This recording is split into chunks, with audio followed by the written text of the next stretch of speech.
In 1870, you didn't just smell the frontier, you wore it. A layer of carbon and animal fat and alkaline dust so thoroughly worked into the skin and the clothing and the hair of the people living inside it that the men and women of the frontier era had a name for it. They called it the second skin. Not with disgust. With the matter-of-fact acceptance of people who had stopped measuring their existence against standards the frontier had made irrelevant before they crossed the Missouri River. But beneath that second skin, beneath the grime and the grease and the accumulated biological evidence of weeks without water sufficient for anything approaching what the word washing implies, something else was happening, something the second skin was both symptom of and protection against. A biological war conducted at a scale and with a thoroughness that the bullets and the blizzards and the rattlesnakes of the frontier's popular mythology never approached in terms of raw human cost. The frontier did not kill most of its people dramatically. It killed them quietly, in their own filth. Through the mechanical failure of bodies operating in conditions that the human body was not designed to sustain indefinitely, without the infrastructure of basic sanitation that separates human habitation from biological catastrophe. This is the unvarnished record of what that looked like. Water was the beginning of everything, and the scarcity of it was the beginning of every problem that followed. On the overland trails of the 1840s and 1850s, the daily water allocation for a family of 4 moving west in a covered wagon was governed not by what hygiene required, but by what the barrels could carry and the terrain could provide. A standard emigrant outfit carried between 20 and 40 gallons of water in wooden barrels lashed to the wagon's exterior, barrels that absorbed the taste and the biological content of whatever the wood had been seasoned with and whatever had lived in the wood between fillings. In the desert stretches between water sources, the 40-mile desert of the Humboldt Sink in Nevada being the most documented and most feared, that allocation was reduced to drinking water only, cooking water only, the water that kept the oxen moving and the children alive. Bathing was not in the calculation. Army Surgeon DeWitt Peters documented the condition of overland emigrants he encountered in the late 1850s, with the clinical precision of a medical officer recording what his professional training required him to record.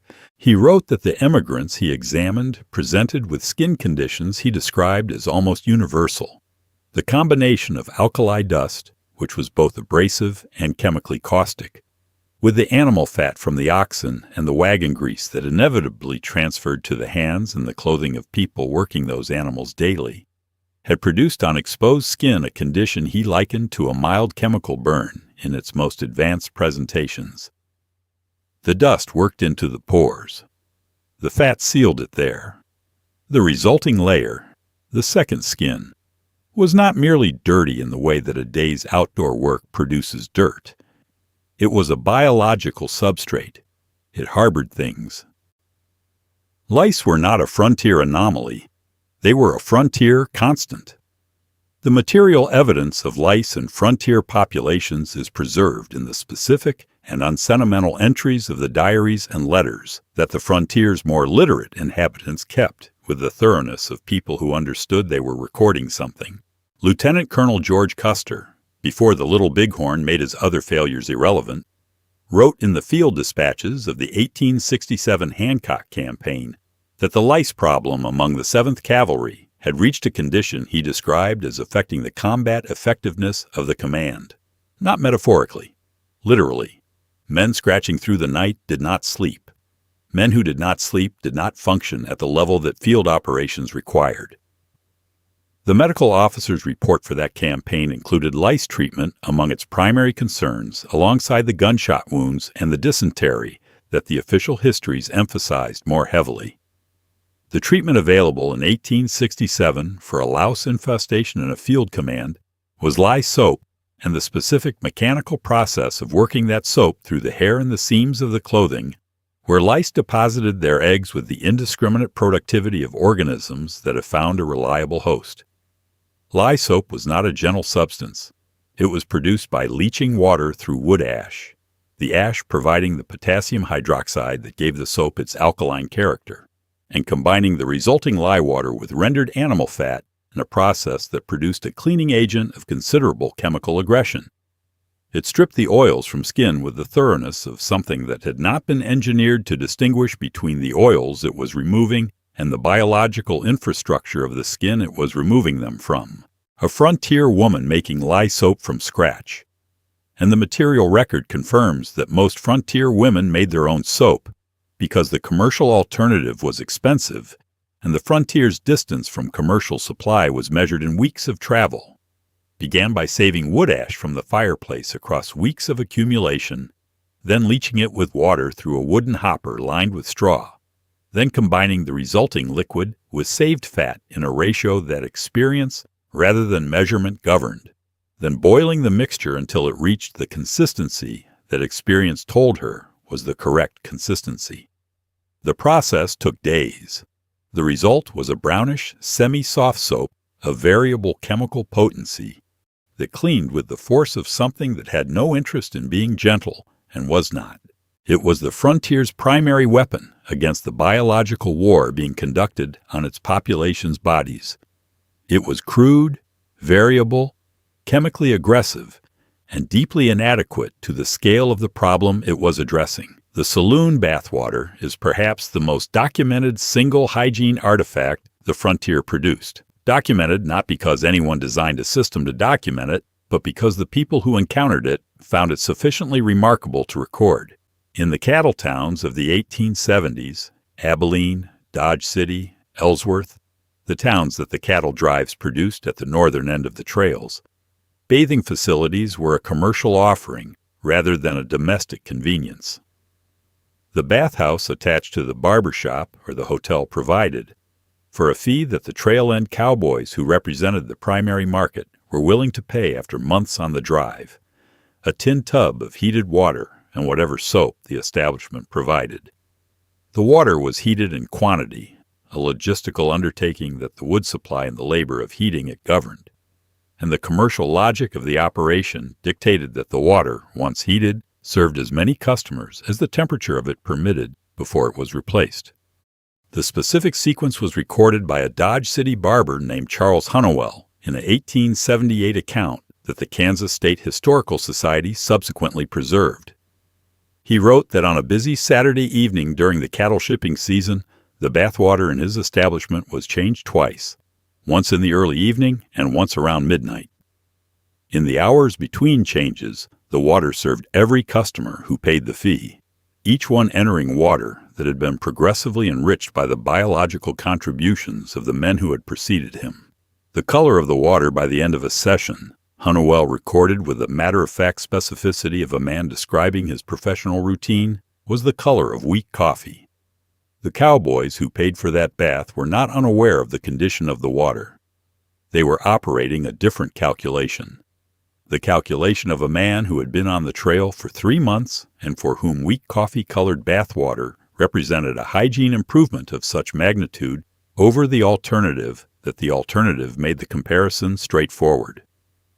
Bedbugs inhabited the mattresses of frontier hotels with the proprietary confidence of organisms that had correctly assessed their tenure as more permanent than that of their guests. The physical evidence of bedbug infestation in frontier accommodation is preserved in the diary entries of travelers who encountered them with a frequency that suggests encounter was the rule rather than the exception. The bedbug, a flat reddish-brown insect approximately the diameter of an apple seed, operated nocturnally, emerging from the seams and the ticking of mattresses after the lamp was extinguished to feed on the exposed skin of sleeping guests.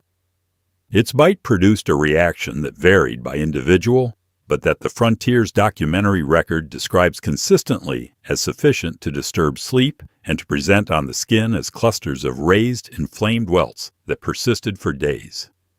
The treatment available to a frontier hotel operator who took his establishment's reputation seriously enough to address the bedbug population was limited and unreliable. Kerosene applied to the mattress seams killed the insects directly contacted. It did not penetrate the interior of the mattress where the colony's eggs and the deeper population resided.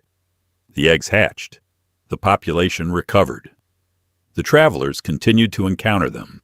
Martha Summerhays, the Army wife whose account of frontier garrison life in the 1870s constitutes one of the most detailed primary sources on the domestic conditions of the frontier era, described the bedbug situation at a series of Southwestern Army posts with the controlled outrage of a woman who had arrived from the East with certain expectations about the domestic environment and was being systematically educated about the distance between those expectations and the frontier's provisions. She wrote that at one posting she had personally inspected every seam of every mattress in her quarters and treated them with kerosene 3 times in a single month. She wrote that the treatment produced temporary relief. Dysentery moved through frontier populations through the specific biological chain that the germ theory of disease, just achieving scientific acceptance in the 1870s, was in the process of documenting with a precision that frontier sanitation had not waited for before proceeding to demonstrate empirically. The mechanism was water. Always water. The frontier's water sources, rivers, wells, the surface pools and springs that the terrain provided, received the waste products of every human and animal settlement upstream, and the distance between those waste products and the drinking water of the settlements downstream was governed not by sanitation infrastructure, but by the geography of the watershed. In the cattle towns, where tens of thousands of animals had been driven through the summer months, the water sources downstream of the holding grounds and the slaughter facilities carried a biological load that the era's water treatment, which ranged from nothing to the occasional addition of alum to settle the visible particulate, was entirely inadequate to address.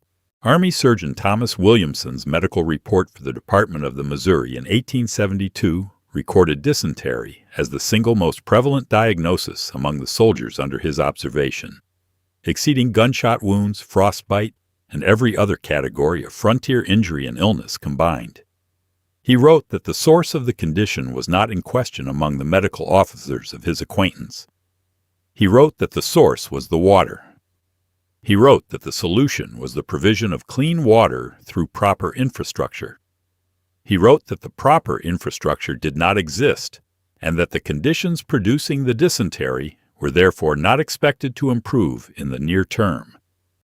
He was correct about all 3 points. The conditions did not improve in the near term. The frontier's relationship with its own filth was not the relationship of ignorance. It was the relationship of people who understood what the conditions they were living in were doing to their bodies and who had assessed their options honestly and arrived at the conclusion that the options did not include changing the conditions in the time frame the conditions were operating on. They knew the water was bad. They drank it because the alternative was no water. They knew the lice were in the seams of their clothing. They treated with lye soap when lye soap was available and endured when it was not. They knew the bathwater in the saloon was the bathwater of the men who had preceded them. They paid their fee and got in because 3 months on the cattle trail had recalibrated their standards to the point where the question was not whether the water was clean, but whether it was cleaner than they were. The frontier's hygiene was not a failure of character or of intelligence. It was the specific condition produced by a civilization advancing faster than the infrastructure of basic sanitation could follow, faster than the water systems, faster than the waste disposal, faster than the medical understanding that might have converted the accumulated empirical evidence of what was killing people into interventions capable of slowing the killing. The biological war that the second skin, both symptom and armor of, the lice and the bedbugs and the dysentery and the cholera and the specific dermatological consequences of alkali dust and animal fat sealed into skin for weeks at a time. That war did not pause for the frontier's ambitions or its mythology, or the particular confidence of a civilization that believed it was building something permanent in the dust of the American interior. It simply continued. Quietly, persistently. The bullets got the famous ones. The filth got the rest. And the rest, in the unvarnished record of the frontier's actual mortality figures was most of them.